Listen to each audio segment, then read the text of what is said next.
फैज़ान, आप हमेशा किसी को सपोर्ट करते हुए नज़र आए, जी। कोई कुछ गलत करता है राइट। उसके खिलाफ बोलते हुए नज़र आए। जी। हमें ये भी पता चला है कि आपको धमकी मिल रही है जी। कंटिन्यूअसली। जी। तो इस पे थोड़ा बताइए कि क्या हो रहा है, और एल्विश के रिगार्डिंग काफ़ी न्यूज़ आ रही है, तो क्या क्या कहना देखिए, चाहेंगे उस सबसे बारे पहले में? तो आपने बहुत अच्छा क्वेश्चन किया कि क्या हो रहा है। मैं भी पूछना चाहता हूँ कि एक्चुअल में हो क्या रहा है। इस तरह की गुंडागर्दी पूरे देश में हो रही है।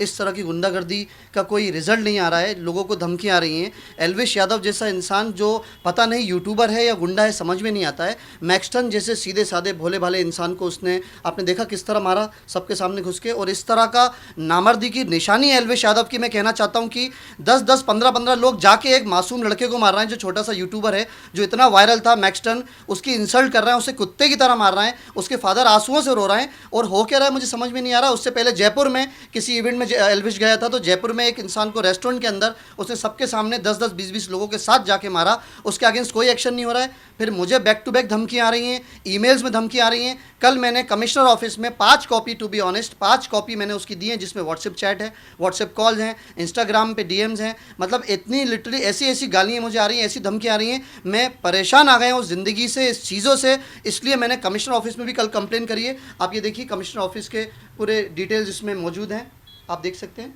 ये मेरे रिसीविंग, मेरी भी साइन है, उनकी रिसीविंग है।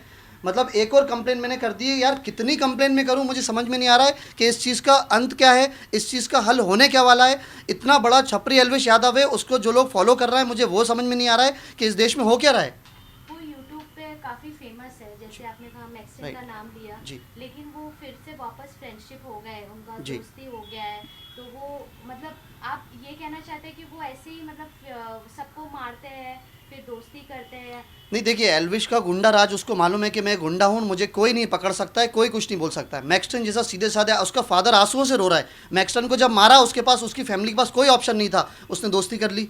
अगर कोई बराबरी का इंसान होता तो मुझे ये समझ में नहीं आता कि एल्विश यादव को क्या क्या इस इंडिया के लोग इतने जाहिल गंवार हो गए हैं। इसलिए इसलिए क्या एल्विश यादव का क्रेज़ बढ़ रहा है, मैं ये पूछना चाहता हूँ। मैं पूछना चाहता हूँ इस देश से, कितने डॉक्टर्स एल्विश यादव को फॉलो कर रहे हैं, कितने पायलट एल्विश यादव को फॉलो कर रहे हैं, कितने एमबीए स्टूडेंट एल्विश यादव को फॉलो कर रहे हैं। मैं ये जानना चाहता हूँ, आप मुझे बताइए कौन उसके फॉलोअर्स हैं और कौन उसको फॉलो कर रहे हैं। ये चीज़ कब तक होगी। और मैं आपको बता दूं, मुझे मेंटली इतना टॉर्चर करा जा रहा है कि मैं अपने काम पे से फोकस मेरा हट गया है। मुझे ऐसा लगता है कि अगर यही चलता रहा तो एक दिन मुझे सुसाइड करना पड़ेगा, क्योंकि एल्विश यादव का प्रेशर इतना मेरे ऊपर आ रहा है। और कल को मैं सुसाइड कर लेता हूँ, मैं आत्महत्या कर लेता हूँ, तो उसकी जिम्मेदारी सिर्फ एल्विश यादव की होगी। आप बताइए कब तक ऐसी टॉर्चर वाली ज़िंदगी से मैं गुजरूँ। Back to back emails, call, WhatsApp message आ रहा है। कहीं जा रहा हूँ तो लोग बोल रहे हैं एल्विश का अगला टारगेट तुम हो। मैं एक बात और बताना चाहता हूँ, एल्विश यादव की सबसे बड़ा खुलासा करता हूँ, बिग बॉस एल्विश यादव कैसे जीता है। बिग बॉस ओटीटी में एक से बढ़कर एक छपरी, एक से बढ़कर एक नल्ले कंटेस्टेंट को लिया था। और एक कहावत आपने सुनी होगी, अंधों में काला राजा होता है। अंधों में काला राजा एल्विश यादव था, कोई उसके बराबरी का नहीं था, सब उससे बात करने में डरते थे। इसलिए एल्विश यादव को बिग बॉस ओटीटी का विनर बनाया गया। और मुझे समझ में नहीं आता है कि ये चीज़ कब तक चलेगी, गुंडागर्दी कब खत्म होगी। आपने कहा है कि एल्विश के खिलाफ काफ़ी केस दर्ज हुआ है, जी। तो उस पर क्या पुलिस पुलिस एक्शन लेती है या क्या? 14 डेज़ की कस्टडी में एल्विश को भी लिया था। कैसी कस्टडी थी, 4 दिन में घर आ गया था, फिर होली आ रही थी तो होली उसने सेलिब्रेशन में चला गया था।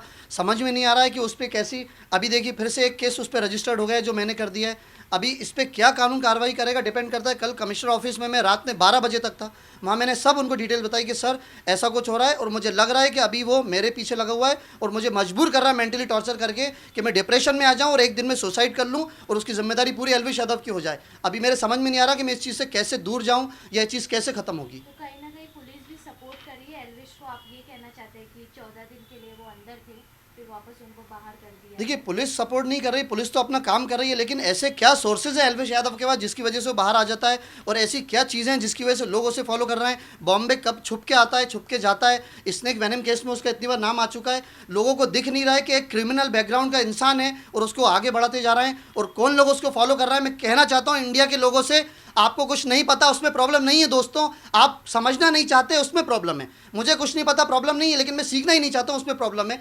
अगर आप पढ़े लिखे नहीं हैं सो प्लीज़ पढ़े लिखे लोगों के एडवाइस लीजिए। अगर आप समझदार नहीं हैं तो समझदार लोगों के एडवाइस लीजिए, उन लोगों को फॉलो करिए जिन्होंने देश के लिए कुछ करा है। सचिन तेंदुलकर भी इस देश मुंबई के रहने वाले हैं, उनको फॉलो करिए। सानिया मिर्ज़ा भी इंडिया की रहने वाली है, उनको फॉलो करिए। इतने ऐसे ऐसे लेजेंड लोग हैं, शाहरुख खान है, सलमान खान है, जिन्होंने इस देश के लिए कुछ करा है, जिन्होंने आगे बढ़ाया, देश का नाम रोशन करा है, उनको फॉलो करिए। ना कि ऐसे लोगों को जिससे आपका नाम भी खराब हो रहा है और इससे ये भी पता लगता है कि इंडिया किस लेवल पे जा रहा है, इंडिया के लोग किस लेवल पे हैं जो उसको फॉलो कर रहे हैं।